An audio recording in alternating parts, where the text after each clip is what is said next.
1 in 2 women wear the wrong foundation. Are you? Time to upgrade. Il Makiage is the boldest new brand in beauty. With 20,000 5-star reviews, their Woke Up Like This foundation is a bestseller for a reason. Available in 50 shades of flawless natural coverage, all cruelty-free. And with Try Before You Buy, it's risk-free. Take the Power Match quiz to find your perfect shade and try it free for 14 days. Go to ilmakiage.com/quiz. That's ILMAKIAGE.com/quiz.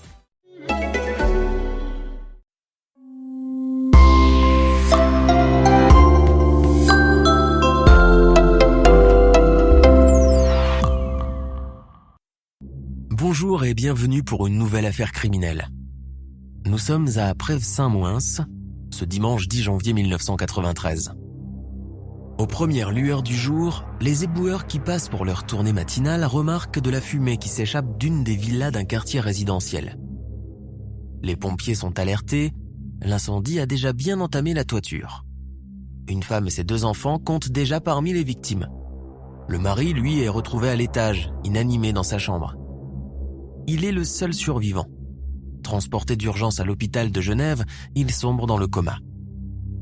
Au policier venu l'interroger quelques jours plus tard, il avoue être à l'origine de l'incendie criminel.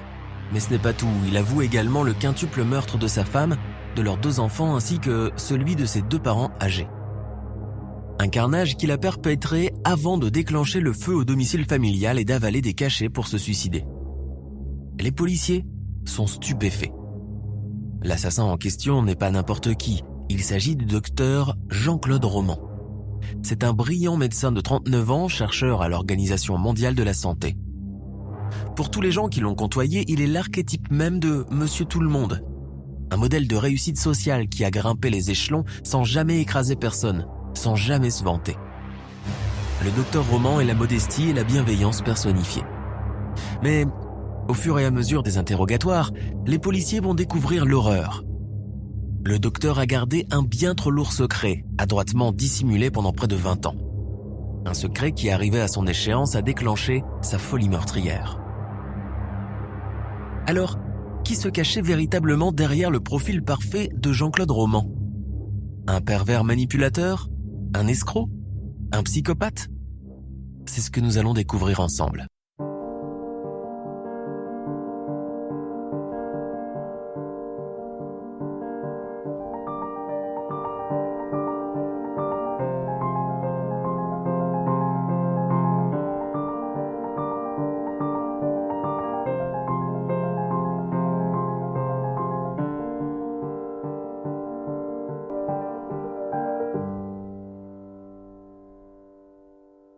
Jean-Claude Roman est né dans le Jura en 1954. Il est le fils unique d'Aimé, un garde forestier, et d'Anne-Marie, une femme au foyer.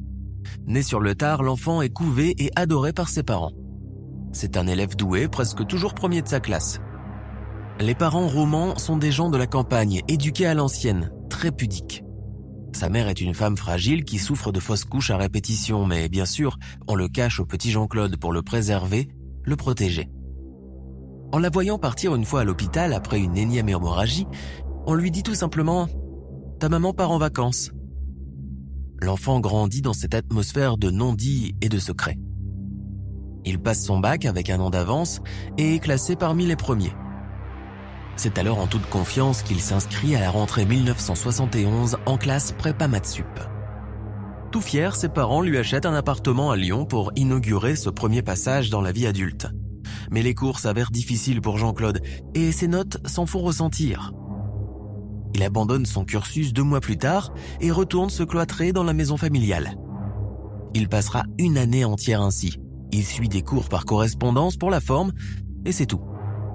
L'année suivante, il retourne à Lyon et s'inscrit en fac de médecine. Il y fait la rencontre d'une cousine éloignée, Florence Crollet, qui prépare sa pharmacie.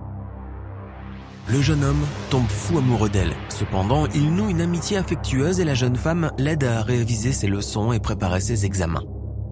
Il passe sans grand mal sa première année. Son entrée en 2e année marquera le début de son premier mensonge. En pleine période de partiel, Jean-Claude Roman ne se présente pas à une dernière épreuve. La raison ? Il est resté dormir tard ce matin-là. Il lui reste la session de rattrapage en septembre, mais il n'y va pas non plus, prétextant s'être cassé l'os de la main. À ses parents qui ne le savent pas, il leur fait croire qu'il est passé en 3e année. À la même époque, sa relation avec Florence Crowley commence à s'effriter. La jeune femme commence à s'éloigner de plus en plus de lui. Il en a le cœur brisé. Alors il s'invente une maladie, un lymphome, pour attiser sa sympathie, et elle y croit. Dans la foulée, il se réinscrit en 2e année mais n'assiste à aucun cours, présentant à chaque fois des certificats médicaux pour justifier ses absences répétitives. L'année suivante, même topo. Il se réinscrit encore en 2e année et continuera ainsi son manège pendant 12 ans, sans jamais assister à un cours, sans passer un seul examen. Pour toute question trop insistante sur le déroulement de ses études, il évoque son lymphome, ce qui lui vaut automatiquement compassion et compréhension. Pour tout le monde, Roman a réussi son cursus de médecine, haut la main. En 1980, il épouse Florence et le jeune couple s'installe dans l'Ain, pas loin de la frontière suisse. 2 enfants, d'abord Caroline, puis 2 ans plus tard Antoine, naissent. Roman est un mari attentionné et un papa merveilleux. Sa belle famille le porte en très haute estime, surtout qu'il vient de décrocher un emploi à la prestigieuse Organisation mondiale de la santé, l'OMS. Ça sera le 2e mensonge du docteur Roman, celui qui l'entretiendra pendant 20 ans. Il faut dire qu'il avait bien choisi son lieu de travail. Occuper un cabinet médical aurait été bien trop suspect et l'aurait obligé à fournir une adresse fixe et un téléphone joignable. Alors que l'OMS était un imposant bâtiment inaccessible au public. Celui-ci comptait plus de 1700 employés et chercheurs de diverses nationalités, un nombre assez important qui limite les contacts quotidiens entre collègues. L'endroit idéal pour flouter les pistes. Quand Florence veut le contacter dans son bureau, Jean-Claude prétexte être en voyage d'affaires. Mieux, il utilise un Alpha Page, ancêtre de la messagerie électronique, et demande à sa famille et ses connaissances d'y laisser leurs messages. Il les rappellera au besoin. Roman prenait ainsi les devants, tissant avec soin sa toile, contournant les imprévus. Florence ne se rend compte de rien, persuadée que son mari est réellement débordé de travail. Et puis, il lui fournit tout ce dont elle a besoin. Tant qu'il s'occupe totalement de leurs finances, pourquoi s'en mêlerait-elle ? La famille mène grand train, voyages, dîners somptueux, voitures de luxe, jolies maisons. Tous les gens qui les ont connus parlent d'un couple soudé qui s'adore. Roman dépensait mensuellement des sommes folles. Quoi de plus naturel pour un docteur français travaillant en Suisse ? Mais d'où lui venait tout cet argent ? Il n'avait aucun revenu puisqu'il ne travaillait pas.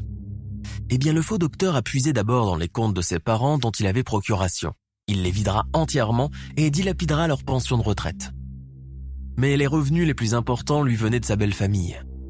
Sous prétexte de placement en Suisse avec un important taux d'intérêt, ses beaux-frères lui confient à eux deux 30 000 francs, tandis que son beau-père, Pierre Crowley, lui donne toute sa prime de retraite, soit 400 000 francs. Afin de ne pas éveiller les soupçons, le docteur faisait les choses dans les règles de l'art, fournissant faux reçus et attestations de dépôt. Lors d'un voyage à Paris, il fait la connaissance d'une dentiste, Chantal Delalande, qui devient rapidement sa maîtresse. L'homme la séduit, l'impressionne. Il lui raconte qu'il connaît Bernard Kouchner et fréquente le cercle de Brigitte Bardot. De son côté, elle vient de divorcer et a vendu son cabinet. Roman flaire la bonne affaire, elle lui parle des placements en Suisse. C'est alors qu'elle lui confie en toute confiance l'argent obtenu de la vente de son cabinet, 900 000 francs au total. Son physique banal, son abord chaleureux et accessible renforce la confiance des gens à son égard. On veut vendre une maison ou un bien ? On fait appel à Roman, qui prodigue aide et conseils. On l'écoute et on fait comme il décide, sans chercher à le contrarier. Il ira jusqu'à vendre un faux médicament à l'un des oncles de sa femme qui souffrait d'un cancer. Le faux médecin le persuade qu'à l'OMS, on venait de mettre au point un nouveau remède. L'oncle le croit sur parole et lui en achète à 60 000 francs. Il décédera quelques mois plus tard sans éveiller les soupçons. Mais la question qui revient souvent dans cette affaire est que faisait Jean-Claude Roman durant ses longues journées d'oisiveté ? Figurez-vous qu'il se rendait chaque jour en Suisse. À 8h30, comme n'importe quel père de famille, il déposait d'abord ses enfants à l'école, puis traversait la douane et se rendait au travail. Là, il errait dans les bibliothèques, assistait à des conférences, lisait des revues médicales pour renforcer ses connaissances dans le domaine, faisait la sieste dans des parkings de supermarchés. Quand il était en déplacement à l'étranger, en Amérique latine, en Afrique ou au Japon, Roman ne dépassait pas le seuil de l'aéroport. Il séjournait dans des hôtels et achetait des cadeaux dans les duty-free pour ses enfants en leur faisant croire qu'il les avait ramenés de l'étranger. Cela aurait pu durer encore, mais à partir de 1987, les choses commencèrent à se corser pour le docteur Roman. Certaines personnes de son entourage qui lui ont confié leur argent commencèrent à revendiquer leur dû. À commencer par son beau-père, Pierre Crollet. Il n'y a plus d'échappatoire possible pour le docteur qui n'a jamais placé un centime en Suisse. En octobre 1988, alors qu'il était en train de retaper sa maison, Pierre Crollet fit une grave chute dans les escaliers. Il décède quelques jours plus tard. Ce jour-là, Roman était avec lui. L'aurait-il tué pour se débarrasser de lui ? La famille Crollet le soupçonne toujours, mais l'affaire n'ira jamais en justice. Puis, ce fut au tour de sa maîtresse, Chantal Delalande, de réclamer son argent. Roman Laberna lui demanda de patienter encore. Les placements, c'est toujours hasardeux. Chantal voudrait bien le croire, mais se faisait déjà à l'idée de ne plus revoir son argent. Au début des années 90, les fonds du docteur Roman commencèrent sérieusement à diminuer.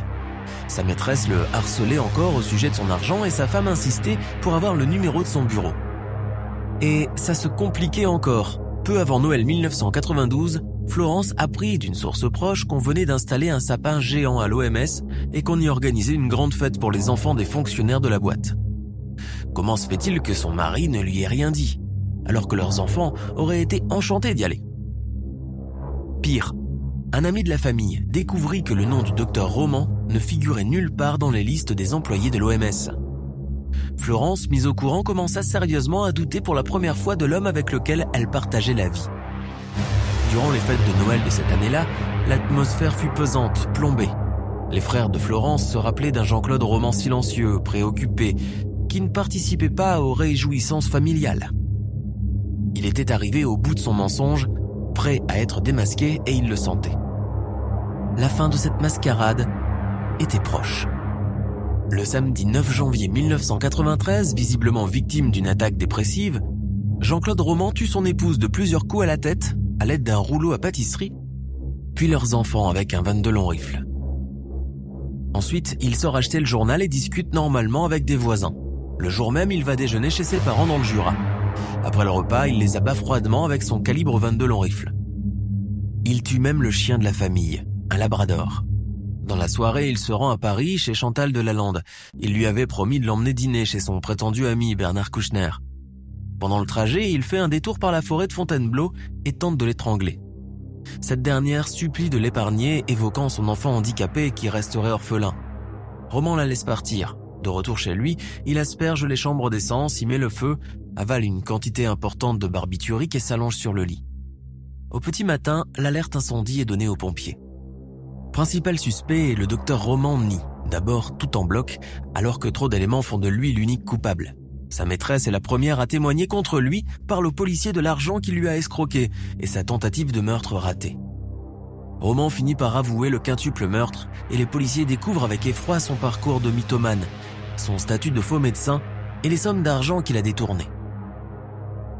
Après un procès très médiatisé, il est condamné le 2 juillet 1996 à la réclusion criminelle à perpétuité. Durant son procès, il raconte les faits avec froideur et détachement, se positionnant en victime.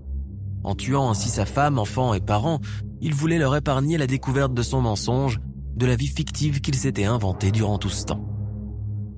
Jean-Claude Roman a été libéré le 28 juin 2019, après avoir purgé près de 26 ans derrière les barreaux. Nous sommes à la fin de notre émission du jour. N'hésitez pas à écouter les autres émissions du podcast et à prendre 5 secondes pour nous laisser un 5 étoiles sur iTunes. C'est vraiment très important pour nous. Vous pouvez aussi vous abonner pour ne pas rater les prochains épisodes et nous suivre sur Facebook pour nous en proposer de nouveaux. Merci et à bientôt.